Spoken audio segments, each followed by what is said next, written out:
देखना रिकॉर्ड कर। देखो बहुत ही सिंपल सी बात है बच्चे। हम्म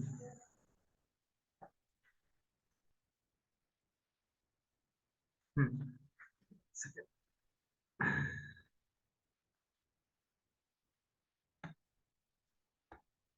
हाँ, तो बहुत ही सिंपल सी बात क्या है, तो बोलेंगे डाइजेशन। डाइजेशन एक्चुअली क्या होता है, तो बोलेंगे ये कुछ भी नहीं है, कॉम्प्लेक्स फूड को सिंपल फूड में कन्वर्ट करना ही डाइजेशन कहलाता है। यही सिंपल सी बात आपको बतानी है, ठीक है। चलो आगे। तो बोलेंगे डाइजेशन क्या है, मैंने आपको बता दिया। अब आगे क्या है, तो बोलेंगे सबसे पहले क्या होता है, इसमें तीन मैकेनिकल प्रोसेस, मैकेनिकल का मतलब कुछ काम करना पड़ेगा आपको, ठीक है। नंबर वन होता है चिविंग, यानी कि आप जब खाओगे तो उसे चबाना पड़ता है। बोलते हैं कहावत है, गांव वगैरह में बोलते हैं इसको, कि अगर दांत का काम आंत करेगा ना, तो पाचन तंत्र तुम्हारा खराब हो जाएगा। मतलब क्या बोलते हैं, दांत का मतलब होता है दांत, जानते हो, टीथ। आंत का मतलब होता है इंटेस्टाइन। तो दांत का काम दांत ही करे तो ही अच्छा है, दांत का काम आंत नहीं करना चाहिए। आंत मतलब इंटेस्टाइन नहीं करना चाहिए। मतलब बहुत बहुत लोग होते हैं ना, जल्दी जल्दी जल्दी जल्दी खा लेते हैं, खाने के चक्कर में क्या होता है, जल्दी जल्दी खाने के चक्कर में वो सही से च्यू करना, सही से ग्राइंड करना, सही से चीजों को चबाना भूल जाते हैं। ये बहुत गलत चीज है, ये चीज नहीं होनी चाहिए, ठीक है। तो वही चीज है। तो digestion is conversion of complex insoluble food material into simple and absorbable form. It includes mechanical process such as mastication, that is chewing, deglutination, that is called swallowing, and peristalsis का मतलब होता है wave-like movement of food bolus through the gut by muscular contraction। तो इस तरीके से आप कह सकते हो कि हाँ, हम लोग चबाना जानते हैं चीजों को। डाइजेशन इन बकल कैविटी, डाइजेशन इन बकल कैविटी का मतलब क्या होता है, देखिए। तो बोलेंगे हमारे बकल कैविटी में हम चीजों को डाइजेस्ट करना शुरू करते हैं, बहुत ही आसानी से इसको डाइजेस्ट करते चले जाते हैं, और सच में बहुत कमाल की चीज है। सबसे पहले ओनली स्टार्च डाइजेस्ट, स्टार्च को डाइजेस्ट करेंगे हम लोग, चावल को जो हम लोग खा रहे हैं, देख रहे हो कितना टेस्टी सा फूड रखा हुआ है। इसके बाद क्या है, तो बोलेंगे टाइलिन, जो कि सलाइवरी एमाइलेज होता है, इसका मेन काम होता है स्टार्च को डाइजेस्ट करना, डाइसेक्राइड को डाइजेस्ट करना। And about 30% of the starch is digested by ptyalin enzyme, ठीक है। 30% जो है कौन डाइजेस्ट होता है, तो बोलेंगे टाइलिन एंजाइम। स्टार्च आपके सामने ये रहा। स्टार्च जो है वो क्या होता है बच्चों, तो बोलेंगे स्टार्च सलाइवरी एमाइलेज एंजाइम को यूज करता है। पीएच होता है उसका लगभग लगभग न्यूट्रल, स्लाइटली एसिडिक बोल सकते हो। इससे वो माल्टोज में या आइसोमाल्टोज में या लिमिट डेक्स्ट्रिन में कन्वर्ट हो जाता है, ठीक है। तो ये बात हो गई। अब आगे थोड़ा और बढ़ते हैं। तो बोलेंगे नेक्स्ट क्या है बच्चों, तो बोलेंगे सुनो ध्यान से। नेक्स्ट है हमारे सामने stomach store food for 4 to 5 hours. जी हाँ, स्टमक जो होता है ना हमारा, वो 4 से 5 घंटे के करीब फूड को स्टोर करना जानता है या स्टोर करके रखता है। It is mixed with gastric juice by churning movement and is converted into acidic tasty form, that is called chyme. क्या बोलते हैं इसको, काइम बोलते हैं, ठीक है। नेक्स्ट है पेप्सिनोजेन, आपके सामने ये दिख रहा है, ठीक है। पेप्सिनोजेन एक इनएक्टिव सा आई कैन से एंजाइम होता है, राइट बच्चे। जब आप उसको पेट के एचसीएल का वास्ता दोगे ना, मतलब पेट में एचसीएल रहेगा ना, तब ये पेप्सिन में कन्वर्ट होता है। और तुम मान लो कि तुम जितना भी प्रोटीन का सब्सटेंस खा रहे हो, देखो ऊपर में जितना भी आपको डायग्राम दिख रहा है ना, मैक्सिमम प्रोटीन है। मतलब मीट दिख रहा होगा, तुम नॉनवेज खाते हो, नॉनवेज खाते हो नो। तुम? बोलो, प्रेरक। No no. नहीं खाते हो। तो वेज नो में सर। तुम पनीर जरूर खाते होगे, यस। पनीर खाते हो, यस सर। पीनट खाते हो, यस सर। Yes sir. और दूध भी पीते होगे। Yes sir. तो ये सभी चीजें आपको प्रोटीन का यस सोर्स सर। होती हैं। और जब भी आप चीजों को एब्जॉर्ब करोगे ना, मतलब जिनको जब भी तुम मतलब अपने ये में लोगे, डेली इंटेक में लोगे, खाओगे जब इसको, तो एक बहुत ही कमाल की चीज क्या होती है कि आप इन सब चीजों को एब्जॉर्ब कर सकते हो, इन सब चीजों को तोड़ के एब्जॉर्ब कर सकते हो, आराम से इसको कंज्यूम कर सकते हो। तो ये बात हो गई। तो वही बात है बच्चों, पेप्सिनोजेन एक इनएक्टिव सा एंजाइम है जिसको पेप्सिन में आप कन्वर्ट कर सकते हो। यहाँ है प्रोटीन, प्रोटीन क्या करता है, तो बोलेंगे प्रोटीन पेप्सिन की हेल्प से प्रोटीएजेस और पेप्टोन्स में टूट जाता है, जो कि बहुत ही कमाल की चीज होती है। तो कुल मिला के देखा जाए तो हम कह सकते हैं जी हाँ, वो प्रोटीन ही है जिसकी हेल्प से आप क्या कर पाते हो, तो बोलेंगे चीजों को डाइजेस्ट कर पाते हो। सिंपल सी बात है। चलिए थोड़ा और आगे डाइजेशन स्टमक के बारे में थोड़ा सा और पढ़ते हैं। तो बोलेंगे ना सिर्फ पेप्सिन, इसके अलावा अगर हम बात करेंगे तो पैराकैशिन, यानी कि अगर आप दूध पीते हो ना, तो उस दूध से अगर हम बात करेंगे तो हमारे पेट के अंदर जाके वो स्लाइटली कुछ देर के लिए कर्ड में कन्वर्ट होता है। आप बोल दो कि दूध फट जाता है और वो कर्ड में कन्वर्ट होता है। तो इससे ढेर सारा आपको, मतलब अगर इसमें कैल्शियम आयन तुम दोगे तभी जाकर के ये कन्वर्जन होगा, कैल्शियम पैराकैसिनेट। कैल्शियम पैराकैसिनेट पेप्सिन एंजाइम को यूज करके पेप्टोन्स में कन्वर्ट करेगा, ठीक है। लेकिन यहाँ पे एक बात रह गई जो मैं बताना भूल गया। ये जो ऊपर वाला आपको एक्सपेरिमेंट दिखाया था, ये वाला, इसमें क्या था बच्चे, तो बोलेंगे इस वाले में एडल्ट का दिखाया गया कि एडल्ट कैसे प्रोटीन को डाइजेस्ट करता है।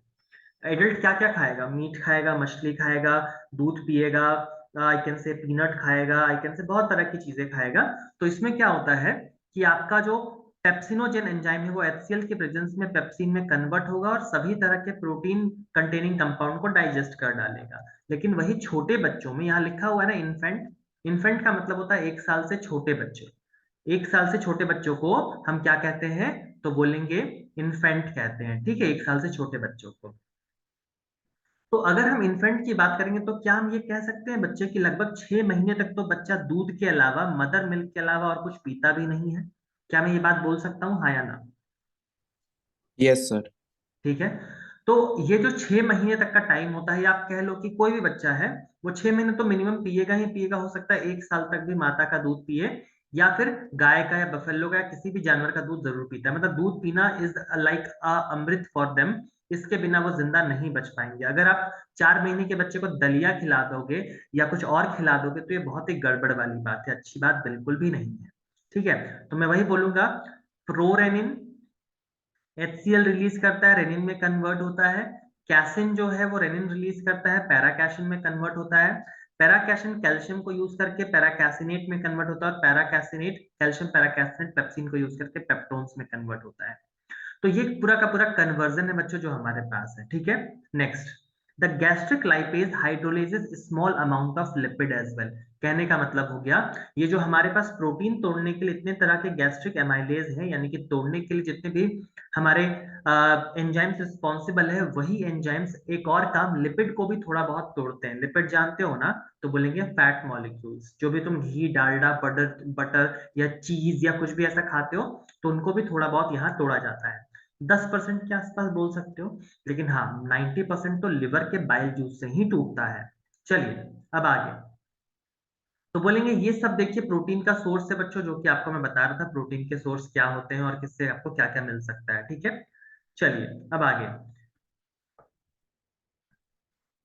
अकर्स मोस्टली इन डिओडेनम, कौन भैया, तो बोलेंगे कि ये जितने भी अगर हम बात करते हैं स्मॉल इंटेस्टाइन की, या बोलेंगे डाइजेशन स्मॉल इंटेस्टाइन, तो वही बोलेंगे स्मॉल इंटेस्टाइन में भी 3 पार्ट होते हैं, जेजुनम, इलियम और डिओडेनम, ठीक है। तो ये डिओडेनम वाला पार्ट जो होता है वो सबसे ज्यादा एब्जॉर्प्शन करने में बिलीव करता है। अब ये काइम क्या होता है, काइम, ये वर्ड काइम हो गया, बोलस हो गया, सब क्या होते हैं। काइम का मतलब मैं आपको समझा देता हूँ। जब भी खाने के साथ में लिवर का जूस, बाइल जूस, या पेनक्रियास का जूस, पेनक्रियाटिक जूस मिल जाता है, ठीक है, और वहां पे उसको मिलाने के लिए एक दीवार खड़ी होती है, मतलब एक वॉल होती है, जैसे कि आपको बताया था मैंने कि लिवर का सिक्रेशन इस नदी से आ रहा है, पेनक्रियास का सिक्रेशन इस नदी से आ रहा है। ये नदी जो है वो मेन डिओडेनम में मिलने ही वाली रहती है, लेकिन यहाँ पे स्फिंक्टर ऑफ ओडाई करके एक दरवाजा होता है, ये दरवाजा खुलेगा तभी इस नदी का पानी यहाँ पे गिरेगा और अल्टीमेटली वो काइन में कन्वर्ट हो जाएगा। वापस बोल रहा हूँ, फूड को डाइजेस्ट जितना होना था स्टमक में हो गया, अब डिओडेनम में होगा, ठीक है। देखो वापस से, अगर तुम कार्बोहाइड्रेट खाते हो तो माउथ से स्टार्ट होकर के स्टमक में डाइजेस्ट होता है। अगर तुम कुछ और खाते हो, लाइक अगर हम बोलते हैं फैट खाते हो, तो वो लिवर डिओडेनम में होगा। इसके अलावा तुम शुगर या फिर कुछ और चीजें खाते हो तो वो भी डिओडेनम में ही होता है, ठीक है। तो ये चीज हो गई। तो कोई भी पूछे कि बताओ सबसे पहले फूड कहाँ स्टार्ट होता है डाइजेस्ट होना, बोलना माउथ, सबसे लास्ट तो बोलना कि इंटेस्टाइन में, अपर इंटेस्टाइन, डिओडेनम में, बस। चलिए, अब बाइल जूस क्या करता है आप देखिए खुद ही। आप बड़े बड़े चीज के टुकड़े या बड़े बड़े जब आप फैट खाते हो ना, तो उसमें बाइल सॉल्ट को ऐड करके ये उनको कंप्लीट करता है, इमल्सिफाई करता है, मतलब तोड़ देता है और छोटे छोटे ड्रॉपलेट्स में कन्वर्ट कर देता है। जैसे कि आप अगर देखोगे तो अगर तुमने पानी में तेल को डाल दिया तो एक बार में सारा तेल निकालना पॉसिबल नहीं है। लेकिन अगर आप एक इंजेक्शन ले लो और तेल को पहले तो पूरा तोड़ दो, जगह जगह पे उसको तोड़ दो, ठीक है, और एक इंजेक्शन लो और जहां जहां तेल आपको दिख रहा है वहां से उसको सक कर करके निकाल लो, तो आप आसानी से तेल को खत्म कर सकते हो। तो उसी तरीके से हमारी बॉडी भी जानती है बड़ा सा फैट मॉलिक्यूल को तोड़ना is really a tough thing. Okay, ये बहुत ही टफ काम होगा। तो ये ना करके हम छोटे छोटे पे फोकस करते हैं, ठीक है। तो वो बात है। चलिए आगे। तो बोलेंगे bile help in digestion by emulsification, that is conversion of fat into the micelles और tiny droplets. It provide large surface area for action of lipase on fat. Bile also activate lipase. Bile जो है वो क्या करता है, also lipase को भी activate कर ही डालता है, कर देता है। चलो आगे। Action of pancreatic juice. अब ये पैनक्रियाटिक जूस का एक्शन क्या है बच्चों, तो बोलेंगे सुनो ध्यान से। तो बोलेंगे पेनक्रियाटिक जूस का एक्शन सुन लो। तो बोलेंगे पेनक्रियाटिक जूस जो है ना, ये क्या काम करता है। अब तक हमने सीख लिया कि पेट क्या करेगा, स्टमक एचसीएल निकालेगा, पेप्सिन प्रोटीन को डाइजेस्ट करेगा, लिवर बाइल जूस से फैट को डाइजेस्ट करेगा। अब ये पेनक्रियास क्या करेगा। तो बोलेंगे देखो बच्चे, आप जानते हो हम लोगों ने पहले से ही पढ़ा है, हमारे माउथ में 30% कार्बोहाइड्रेट, जैसे कि आपने एक चिप्स खाया लेज, सपोज कीजिए लेज आपको मैंने दिया, आपने पूरा एक पैकेट खाया, तो उसका लगभग 30% तो माउथ में डाइजेशन हो गया, और उसके बाद जो 70% बचा ना आगे, वो पेनक्रियास डिओडेनम में डाइजेस्ट करता है। अब देखो यहाँ पे ये स्टार्च है ना, ये अमाइलॉप्सिन नाम का एंजाइम रिलीज करेगा, इससे वो डाइजेस्ट होके माल्टोज, आइसोमाल्टोज और लिमिट डेक्सट्रिन में टूट जाएगा, ठीक है। क्या है ये लिमिट डेक्सट्रिन, जानना नहीं है आपको, बस इतना हल्का फुल्का बता सकते हो कि माल्टोज आइसोमाल्टोज में टूट जाता है। इसके अलावा और क्या है, तो बोलेंगे इसके अलावा अमाइलोप्सिन के अलावा जो मेन एंजाइम है वो यहाँ पे ये रहा। देखना ये क्या है, ये वाला सीरीज ऑफ रिएक्शन बहुत जरूरी है सुनना। सबसे पहले कुछ एंजाइम रिलीज होने वाले हैं, कौन कौन से सुनिएगा। इनएक्टिव एंजाइम होता है ट्रिप्सिनोजेन, वो ट्रिप्सिन में कन्वर्ट होता है, किसमें, ट्रिप्सिन में कन्वर्ट होता है। एक मिनट, हाँ हाँ, वो किसमें, ट्रिप्सिन में कन्वर्ट होता है। कीमोट्रिप्सिनोजेन कीमोट्रिप्सिन में कन्वर्ट होगा, लेकिन उसको ट्रिप्सिन चाहिए। उसके बाद carboxy peptidase, pro carboxy peptidase जो कि इनएक्टिव होता है, मतलब इधर साइड में सभी इनएक्टिव लोग, इनएक्टिव मतलब है तो सही किसी काम के नहीं, जैसे होता है ना क्लास में बच्चे होते हैं वो होमवर्क नहीं कर रहे होते हैं, जैसे टीचर डंडा निकालते हैं सबके हाथ चलने लग जाते हैं, तो वही चीज है। ये सभी वो बच्चे हैं जो कि क्लास में सो रहे हैं, इनको मतलब ही नहीं है, लेकिन जैसे टीचर ने डंडा निकाला सब जाग गए, तो वही ये डंडा है, ये तीनों जो है ना वो डंडा है। जैसे जगेगा जैसे उठेगा वैसे सब, जैसे कि होता है ना, क्लास टीचर ने आया मॉनिटर को थप्पड़ मारा, क्या कर रहे हो, शोर क्यों हो रहा है, ठीक है।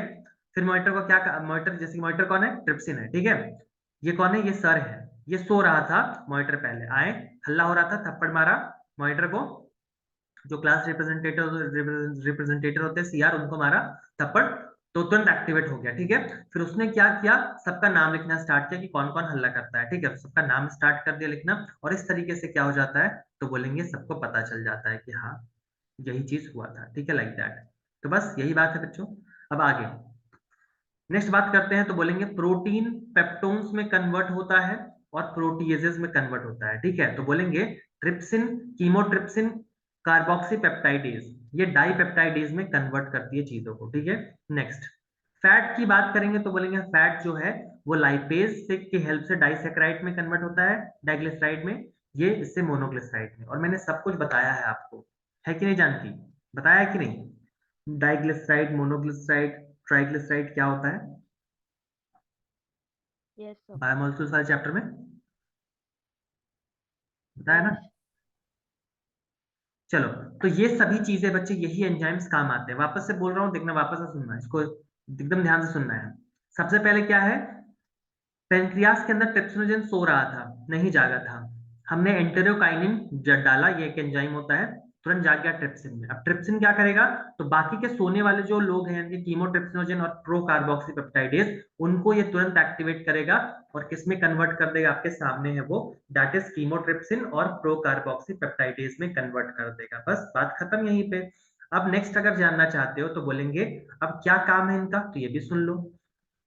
ये ट्रिप्सिन या कीमोट्रिप्सिन या कार्बोक्सीपेप्टाइडेज का काम होता है प्रोटीन को डाइजेस्ट करना, जो भी बचे हुए प्रोटीन होते हैं थोड़े बहुत उनको डाइजेस्ट कर देगा, या फैट जो बचे हुए उनको डाइजेस्ट कर देगा, या न्यूक्लिक एसिड, न्यूक्लिक एसिड मतलब जो भी हम खाना खाते हैं, जो भी सपोज करो हमने एक प्लांट सेल को खाया, तो उसका साइटोप्लाज्म तो छोड़ो, न्यूक्लियोप्लाज्म तो छोड़ो, वो सब तो डाइजेस्ट हो गया, लेकिन उसके अंदर डीएनए आरएनए भी तो होता है जो कि बहुत ही कॉम्प्लेक्स होता है, तो उनको डाइजेस्ट करने के लिए न्यूक्लियेजेस नाम का एंजाइम तोड़ डालता है उनको, और उससे भी एनर्जी निकाल देता है, बस।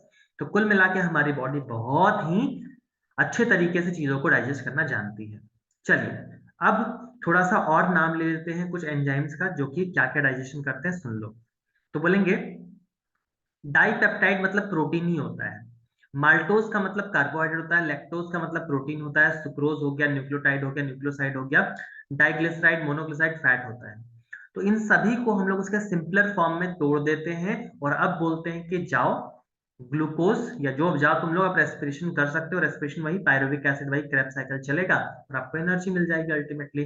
तो कुल मिला के हमने रेस्पिरेशन वाले चैप्टर में ये तो पढ़ा था कि कैसे ग्लूकोज से एटीपी निकालते हैं, लेकिन हमें ये नहीं पता था कि ग्लूकोज आता कैसे है। तो बोलेंगे ये देखो, तुम जो भी खाओगे ना उसमें फैट प्रोटीन वगैरह होता है, उसको सिंप्लीफाइड फॉर्म में तोड़ते हैं, फिर इससे ग्लूकोज में कन्वर्जन होता है ऐसे ग्लूकोज में, और ग्लूकोज को आपको पता है कैसे तोड़ना है। तो बस सोच रहे हो मतलब हमारी बॉडी कितनी एडवांस मशीनरी को यूज करती है। मतलब किसी के पास हिम्मत है कि ऐसा मशीन बना दे जिसमें कि ऑटोमेटिकली डाइजेशन हो जाए, ऑटोमेटिकली फूड खा ले? वैसे रोबोट बना पाए अभी तक हम लोग? नहीं। तो भगवान से बड़ा आर्किटेक्ट कोई बना ही नहीं आज तक। माउंटेन्स का इतना अच्छा अच्छा शेप, हाँ, रिवर इतने अच्छे से फ्लो करती है। तुम नेचुरल एनवायरनमेंट में चले जाओ, मतलब एक इंसानों द्वारा बनाए हुए म्यूजियम या फिर किसी ऐसी जगह पे जाओ जहाँ पे इंसानों ने अपना कलाकारी दिखाया है, और चले जाओ थोड़ा कश्मीर में, या चले जाओ कहीं पे क्या बोलते हैं उत्तराखंड की पहाड़ियों में और जगह जगह पे, मतलब आप मंत्र मुग्ध हो जाओगे कि नेचर क्या नहीं बना सकता है, मतलब नेचर की कलाकारी कितनी सुंदर कितनी प्यारी होती है। Okay, like that. चलिए, तो बस बच्चों अब आगे बढ़ते हैं। तो कुल मिला के देखा जाए तो यही सब चीजें हैं बच्चों जो हम लोग को जाननी है और समझनी है। चलिए आगे। इन लार्ज इंटेस्टाइन, अब थोड़ा सा लार्ज इंटेस्टाइन को देखते हैं, स्मॉल इंटेस्टाइन तो लगभग लगभग हो गया। In large intestine there is no significant digestive activity. Large intestine में कोई भी सिग्निफिकेंट डाइजेस्टिव एक्टिविटी नहीं होती है, ठीक है। तो बोलेंगे फंक्शन ऑफ लार्ज इंटेस्टाइन क्या है बच्चों? फंक्शन लार्ज इंटेस्टाइन का देखो, absorption of water, mineral and certain drug. जी हाँ, वाटर का, मिनरल का, सर्टेन ड्रग का एब्जॉर्प्शन होगा लार्ज इंटेस्टाइन में। सिक्रीट करेंगे mucus for adhering waste undigested particle together and lubricating it for an easy passage, ठीक है। तो इजियर पैसेज के लिए बहुत जरूरी है क्या करना? तो बोलेंगे लार्ज इंटेस्टाइन को याद करना, ठीक है। चलो आगे, नेक्स्ट क्या है वो भी सुन लो। तो बोलेंगे fully digested semi fluid alkaline fluid is in small intestine is called Kyle. मतलब हमने जो लार्ज इंटेस्टाइन में फूड देखा है जो ऑलमोस्ट ऑलमोस्ट डाइजेस्ट हो चुका है, उसको बेसिकली हम लोग को अब बाहर निकालने की बारी है रेक्टम वगैरह वगैरह से। तो वही बात है कि क्या होगा लार्ज इंटेस्टाइन में, देखो क्या होता है, जितने भी तुम दवाइयां खाते हो ना, जितनी भी दवाइयां तुम खाते हो, जितना का भी नाम जानते हो, उसमें से 90% का डाइजेशन लार्ज इंटेस्टाइन में होता है और कहीं नहीं होता है, ठीक है। दूसरी बात, अगर खाने में पानी या फिर पानी जैसा कुछ भी सोर्स बचा हुआ है तो लार्ज इंटेस्टाइन एब्जॉर्ब कर लेगा उसको, क्योंकि अगर ऐसा नहीं हो पाया तो बोलेंगे आपको डिसेंट्री या डायरिया हो चुका है। डिसेंट्री या डायरिया में आप देखते होगे कि लिक्विड फीसेस आते हैं, यानी कि जो वेस्ट मटेरियल आता है वो काफी लिक्विड इन नेचर होता है। क्यों? क्योंकि पानी सही से एब्जॉर्ब नहीं कर पा रहा है हमारा लार्ज इंटेस्टाइन, जिसी को लूज मोशन बोलते हैं, ठीक है। तो वो चीज हो गया। चलो आगे, secretes mucus for adhering waste undigested particle together and lubricating it for an easy passage, ठीक है। तो कुल मिला के देखा जाए तो ये सभी चीजें ऑब्वियसली हो रही होती हैं, होती रहती हैं। चलिए, कितना टेस्टी फूड दिख रहा है ना बच्चों हम लोग को, कितना टेस्टी वाला। तुम्हारा फेवरेट इनमें से कौन सा है? अगर तुम्हें सच में शाकाला का बूम बूम वाला पेंसिल रहे हमारे पास और सब चीज को हम प्रकट कर पाए तो कौन सा खाओगे इनमें से? बताओ। ये वाला सैंडविच की क्या है पता नहीं, दिख नहीं रहा मुझे। ये तो कुछ स्टीम राइस होगा। ये है मंचूरियन टाइप, बनानास फ्रूट्स हैं, ये है पिज्जा, और ये है नॉर्मल दाल चावल जो हमारे घर में बनता है, लाइक बिरयानी भी है क्या? हाँ, ऐसा कुछ। बताओ कौन सा खाओगे? पिज्जा। लगता है कौन सा? पिज्जा। पिज्जा। चलो बहुत अच्छी बात है, थिन क्रस्ट पैन पिज्जा। और तुम जान के क्या खाओगे? बताओ। सब पिज्जा। पिज्जा। पिज्जा लवर बहुत ज्यादा है ना। और भी बाकी क्लासेस में भी देखता हूँ मैं, कभी ऐसे खाने पीने की बात होती है तो पिज्जा के पीछे सब पड़े रहते हैं, बोलते pizza sir easy and convenient होता है, हाथ वाथ गंदा नहीं होता है ज्यादा, मस्त खाया पचाया, हो गया खत्म कहानी। चलो देखते हैं अब क्या है। The digestive activities like gastric and intestinal secretions are controlled by neural and hormonal mechanism. क्या हो गया? हम जो पूरा का पूरा खाना पीना खाते हैं इसमें दो चीजें यानी कि नर्वस सिस्टम और हार्मोनल मैकेनिज्म बहुत अच्छे से रोल प्ले करता है। जैसे हम किसी खाने का स्मेल लेते ही हमारे मुंह में पानी आ जाता है, सलाइवा का सिक्रीशन आता है। कैसे हुआ ये? एंजाइम्स की हेल्प से। किसकी हेल्प से? एंजाइम्स की हेल्प से। ठीक है, तो ये चीज हो जाती है। तो कुल मिला के देखा जाए तो यही सब बातें हैं। आगे, the sight, smell और presence of food in buccal cavity stimulate salivary secretion यानी कि जैसे हम इसको लेते हैं वैसे ही आ जाता है। गैस्ट्रिक इंटेस्टाइन, ये गैस्ट्रिक हार्मोन से सबको बोल के बुलाना नहीं पड़ता, जैसे तुम खाना खाओगे वैसे ही ये निकलना चालू हो जाएंगे और तुरंत तुरंत चीजों को डाइजेस्ट करना स्टार्ट कर देंगे। देखो, अब बात करते हैं, चलिए स्मॉल इंटेस्टाइन की दुनिया में, जहां आपको ऐसा कुछ स्ट्रक्चर अंदर नजर आएगा। इतने सारे लंबे लंबे सेल्स होते हैं, इतने सारे लंबे लंबे सेल्स होते हैं। काम क्या होता है इनका? चीजों को एब्जॉर्ब करना, फूड को एब्जॉर्ब करना। ठीक है, और इनका नाम कोई मुझे बता सकता है? इनका नाम क्या होता है सिंगल सिंगल का? इस सिंगल का नाम क्या होगा बच्चों? जल्दी बताओ, कोई बता सकता है नाम क्या है इसका?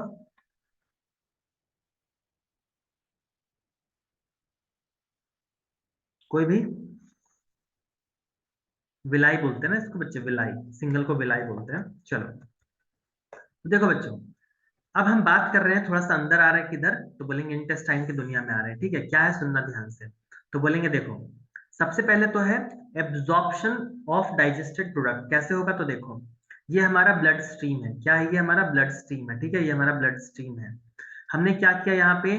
ढेर सारे विलाई है हमारे पास। जो भी हम खाना खाते हैं, जिसको हमने पचाया है, वो अब यहाँ पे एब्जॉर्ब होना चालू हो जाएगा। और एब्जॉर्प्शन करने का काम विलाई को देते हैं, जो कि एक क्या है? तो बोलेंगे कॉल्यूमिनर एपिथेलियल टिश्यू है, जिसका मेन काम होता है फूड को आसानी से ब्लड में पहुंचा देने का। फूड को आसानी से ब्लड में पहुंचा देने का, ये इसका मेन काम होता है। तो वही बात है, absorption is the transfer of end product of digestion from intestine to the circulatory fluid that is blood and liver. ठीक है, तो ये बात होती है। चलो आगे, नेक्स्ट, टाइप्स ऑफ क्या है बच्चों? तो बोलेंगे, अब यहाँ पे देखो, तो बोलेंगे टाइप्स ऑफ एब्जॉर्प्शन की बात कर लेते हैं। ठीक है, types of absorption of food. तो बोलेंगे देखो, टाइप्स ऑफ एब्जॉर्प्शन, एक होता है पैसिव एब्जॉर्प्शन, एक होता है एक्टिव एब्जॉर्प्शन। पैसिव एब्जॉर्प्शन का मतलब क्या होता है? तो बोलेंगे पैसिव एब्जॉर्प्शन का मतलब होता है कि आप पैसिव फॉर्म में चीजों को एब्जॉर्ब कर रहे हो, मतलब कुछ यहाँ पे ज्यादा आपको एनर्जी एनर्जी देने की जरूरत बिल्कुल भी नहीं है। और एक्टिव का मतलब क्या होता है? जी हाँ, एक्टिव फॉर्म में चीजों को एब्जॉर्ब करोगे, तो इसको बोलेंगे एक्टिव फॉर्म ऑफ एनर्जी। ये है ऑस्मोसिस गाइस, और ये है डिफ्यूजन। ओके, सो ऑस्मोसिस का मतलब क्या होता है गाइस? तो बोलेंगे ऑस्मोसिस का मतलब होता है चीजों को आसानी से ऑस्मोसाइज करने का, या फिर चीजों को अच्छे से लेने का काम ऑस्मोसिस का होता है। और डिफ्यूजन तो तुम जानते हो, from higher concentration to lower concentration चीजें जाएंगी तो उसको डिफ्यूजन का नाम देते हैं। सिंपल एंड फैसिलिटेटेड, क्या मतलब इसका सिंपल एंड फैसिलिटेटेड का? तो बोलेंगे सिंपल डिफ्यूजन क्या होता है और फैसिलिटेटेड डिफ्यूजन क्या होता है गाइस? तो बोलेंगे सिंपल डिफ्यूजन का मतलब होता है आसानी से एक जगह से दूसरी जगह पे चीजों का जाना, और फैसिलिटेटेड का मतलब तो आप जानते ही हो क्या होता है, दैट हम जानबूझ करके या हेल्प करके पहुंचा रहे हो। ठीक है, वापस से, दो तरह का एब्जॉर्प्शन, जिसमें एनर्जी लगेगा, जिसमें नहीं लगेगा। जिसमें नहीं लगेगा पैसिव, जिसमें लगेगा एक्टिव। बात खत्म। दूसरा, पैसिव एब्जॉर्प्शन दो तरह का, ऑस्मोसिस और डिफ्यूजन। ऑस्मोसिस का मतलब हो गया लिक्विड लिक्विड फूड ओनली, और डिफ्यूजन का मतलब हो गया सभी तरह का, मतलब जो भी तेल वेल जितने भी चीजें ना, मतलब अदर देन पानी, अदर देन H2, उसके अलावा जो भी है सबको एब्जॉर्ब करेंगे। अब डिफ्यूजन भी दो तरह का होता है, सिंपल और फैसिलिटेटेड। सिंपल का मतलब होता है आसानी से सिर्फ कॉन्सेंट्रेशन ग्रेडियंट, यानी कि हाई कंसंट्रेशन से लो कंसंट्रेशन चीजें अपने आप चली जाएंगी, जैसे कि पानी जाता है, जैसे हॉर्मोन्स जाते हैं, उनको कोई दिक्कत नहीं है। लेकिन अगर ग्लूकोज को जाना है मेरी बॉडी के अंदर, मेरे सेल के अंदर, तो ऐसे में हेल्प करना पड़ेगा ग्लूकोज को अंदर आने के लिए, क्योंकि ये बड़े बड़े मॉलिक्यूल्स होते हैं और हमारी सेल मेम्ब्रेन इतनी रिजिड होती है, सिलेक्टिवली परमेबल होती है, इनको जाने नहीं देगी। तो ऐसे कंडीशन में आपको एटीपी देकर के पोर खोलना पड़ता है। प्रोटीन्स जानते हो ना, प्रोटीन्स होते हैं, तो प्रोटीन्स खुलते हैं और ये ग्लूकोज जाता है, प्रोटीन आराम से लॉक हो जाता है। तो मतलब इस तरह की चीजें हमारे बॉडी में सब कुछ पहले से बताया हुआ है कि सिंपल डिफ्यूजन क्या है, फैसिलिटेटेड डिफ्यूजन क्या है, वगैरह वगैरह। ठीक है, चलिए, तो देखिए यही बात बोला जा रहा है यहाँ पे, क्या है सिंपल और फैसिलिटेटेड डिफ्यूजन। सिंपल डिफ्यूजन का मतलब होता है आसानी से आप यहाँ से यहाँ आ गए, कोई एनर्जी कुछ भी नहीं देना है। और अगर हम बात करेंगे फैसिलिटेट का, तो प्रोटीन से ही होगा, और यहाँ पे प्रोटीन थोड़ा बहुत एनर्जी तो नहीं मांगेंगे, लेकिन थोड़ा बहुत आपसे मतलब हेल्प करना पड़ेगा आपको, तभी जाकर के ये ओपन होगा। तो ये फैसिलिटेट हो गया। ठीक है, चलिए थोड़ा सा और आगे बढ़ जाते हैं। अब अब क्या बोला जा रहा है बच्चों, तो बोलेंगे absorption of nutrient from higher concentration region to lower concentration region without the expenditure of energy is called passive absorption. किसी बच्चे को कोई तकलीफ है इस डेफिनेशन में, हाँ या ना? No. It includes osmosis, absorption of water and diffusion, absorption of solute molecule like that. Okay, so yeah, इस तरीके से हम काम कर सकते हैं. नेक्स्ट हमारे सामने क्या है बच्चों, तो बोलेंगे डिफ्यूजन दो तरह के होते हैं. क्या है? Diffusion are of two type. Okay, so what are that types are? Number one is simple diffusion, number two is facilitated diffusion. वापस बोल रहा हूँ, number one is simple diffusion, number two is facilitated diffusion. Okay, तो in this molecule alone can be diffused, that is a small amount of monosaccharide like glucose, amino acid, vitamin, electrolytes like chlorine etc are there. Okay, so simple diffusion इनका होता है बच्चे, इनको कुछ नहीं करना है. अच्छा, ग्लूकोज को भी इधर ही ले लिया क्या? ग्लूकोज को इधर लिया तो फिर ग्लूकोज को इधर क्यों लिया है? मेरी मानो तो ग्लूकोज इधर बिल्कुल भी नहीं आएगा बच्चे, ग्लूकोज को फैसिलिटेट ही करवाना पड़ता है. दोनों जगह पे लिख दिया है. चलो, हो सकता है ऐसा बोलना चाह रहा है ये कि इनिशियली ग्लूकोज थोड़ा बहुत चला जाता है, बट मेजर अमाउंट ऑफ जो ग्लूकोज है उसको तो तुम्हें फैसिलिटेट ही करना पड़ेगा. एमिनो एसिड में भी सेम केस होता है, यहाँ पे लिख तो दिया है, बट हाँ ठीक है. मतलब अगर बहुत छोटे साइज का ग्लूकोज है, ऐसे बहुत छोटे साइज का ऐसा कुछ भी है. आवाज क्लियर है बच्चे? थोड़ा सा मेरा फ्लटर तो नहीं कर रहा आवाज? कर रहा है sir. Sir, in between. Okay, 1 second, let me change the.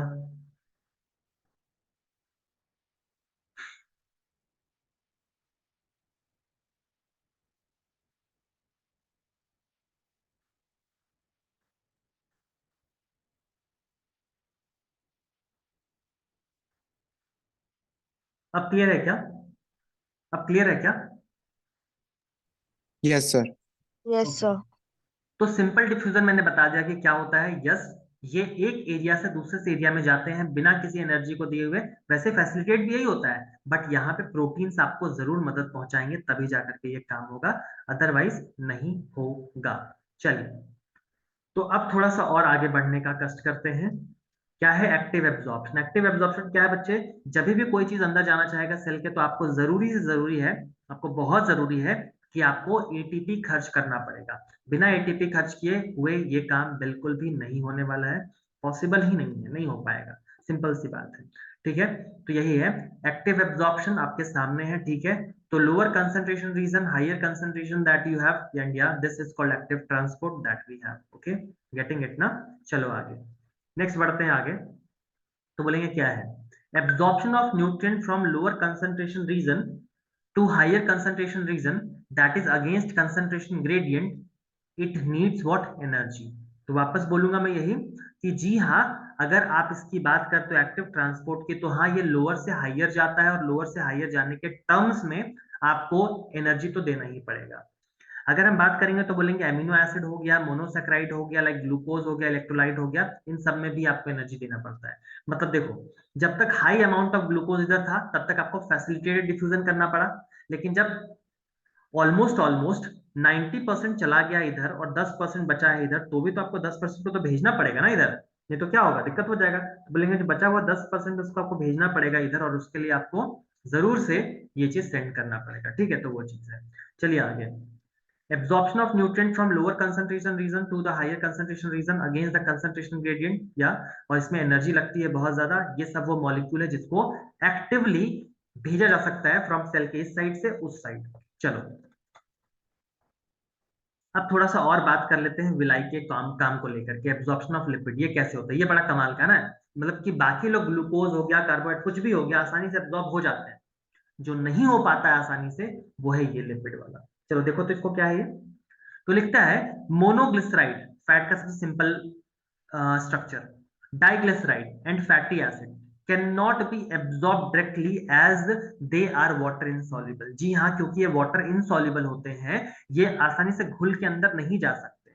ठीक है, तो बाइल सॉल्ट को या फॉस्फोलिपिड को आना पड़ता है, या bile salt and phospholipid convert them into small spherical water, जिसको हम मिजल्स बोलते हैं. ठीक है, मिजल्स में कन्वर्ट हो गए. ये था नॉर्मल फैट मॉलिक्यूल. ठीक है, कौन आया है? तो बोलेंगे बाइल जूस या phospholipid. Now they are reformed into a small protein coated with fat chylomicron they are transported into lacteal in the villi. तो क्या बोला जा रहा है, जी हाँ, इन सभी चीजों को आसानी से आप ट्रांसपोर्ट कर सकते हो। ट्रांसपोर्ट के एंड में क्या मिलेगा आप सभी जानते हो इस बात को, ठीक है। चलिए आगे, from the lymph chylomicron enter blood, क्या बोला जा रहा है, फ्रॉम द लिम्फ काइलोमाइक्रोन क्या होगा, तो बोलेंगे ये हमारे बेसिकली ब्लड में एंटर कर जाता है कुछ इस तरीके से, ठीक है। तो सिंपली अगर हम बात करेंगे तो जी हाँ, एंटर करना बहुत आसानी और कर जाते हैं लोग, ठीक है। चलिए अब आगे, absorption in different parts of alimentary canal, ठीक है। चलिए तो इस बात को भी देखते हैं, आइए गाइस। तो बोलेंगे absorption in different parts of alimentary canal कैसे होता है ये भैया, चलिए इस बात को थोड़ा सा एक्सप्लोर किया जाए। देख लीजिए आपके सामने सब कुछ है, क्या है ये, माउथ, क्या है इसमें, तो बोलेंगे सर्टेन ड्रग्स, यानी कि माउथ में कुछ ड्रग्स जो है वो कुछ इस तरीके से आ जाएंगे। स्टमक की बात कर लो तो बोलेंगे पानी, water, simple sugar, some drug, alcohol, सब इसके अंदर आएगा। स्मॉल इंटेस्टाइन की बात करेंगे तो बोलेंगे all nutrient including mineral and vitamin. Like large intestine की बात करेंगे तो वाटर, सम मिनरल्स, ड्रग्स, सब इसके अंदर आ जाएगा। तो कुल मिला के देखा जाए बच्चों तो मैं बिल्कुल ये बात कह सकता हूं कि जी हाँ, एब्जॉर्प्शन जो है वो बहुत कमाल की प्रॉपर्टी है, लेकिन हाँ हर जगह पे अलग अलग। आप देख लीजिए ना साफ साफ पे, बोलेंगे क्या क्या है यहाँ पे, माउथ में देखोगे तो आपको कुछ ड्रग्स देखने को मिल जाएंगे, लेकिन मेजोरिटी ऑफ ड्रग्स तो यहाँ पे लार्ज इंटेस्टाइन में। स्टमक में मैक्सिममली प्रोटीन, या जो दारू वारू पीते हैं ना वो।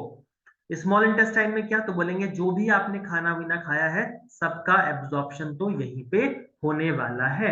चलिए अब आगे थोड़ा सा और देखते हैं, थोड़ी बहुत बातें बची हुई हैं। Absorption in different parts of alimentary canal, आप देख सकते हो बच्चों ये आपके सामने इंटेस्टाइन है पूरा का पूरा।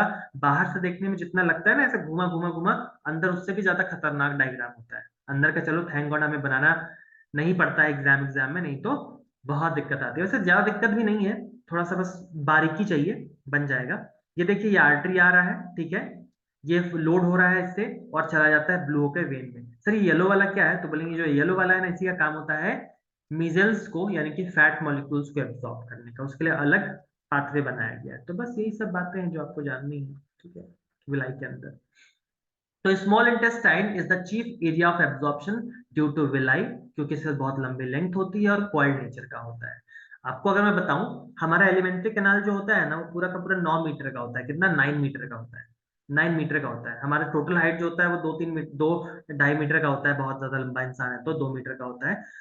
9 मीटर अकेले अकेले हमारा इंटेस्टाइन होता है, क्यों, घुमा हुआ इतना रहता है तो पता ही नहीं चलता। तो बोलेंगे ये हो गया, ठीक है। दूसरी बात क्या है, तो बोलेंगे कि ये 9 मीटर में भी अगर हम बात करेंगे तो अकेले अकेले कितना, तो बोलेंगे 4.5 मीटर जो होता है वो कौन होता है, स्मॉल इंटेस्टाइन होता है, और बाकी के 4.5 में पूरा का पूरा माउथ टू एनस एडजस्ट कर लेता है। बहुत लंबा और बहुत ही घुमावदार होता है ये, ठीक है। चलिए अब थोड़ा और आगे, तो बोलेंगे ये लास्ट पेज है बच्चों, क्या है सुनना इसको ध्यान से। बोल रहे हैं यहाँ पे absorbed material are incorporated into tissue for their activities, it is called assimilation. Assimilation का मतलब क्या होता है, चीजों को तोड़ना। आपने बड़ा बड़ा फूड खाया, उसको छोटे छोटे स्मॉल फॉर्म में तोड़ा, अब आप इसको जब एब्जॉर्ब कर रहे हो और छोटे छोटे फॉर्म में तोड़ रहे हो तो इसी को एसिमिलेशन बोलते हैं, जब टिश्यू में ये उतरता है।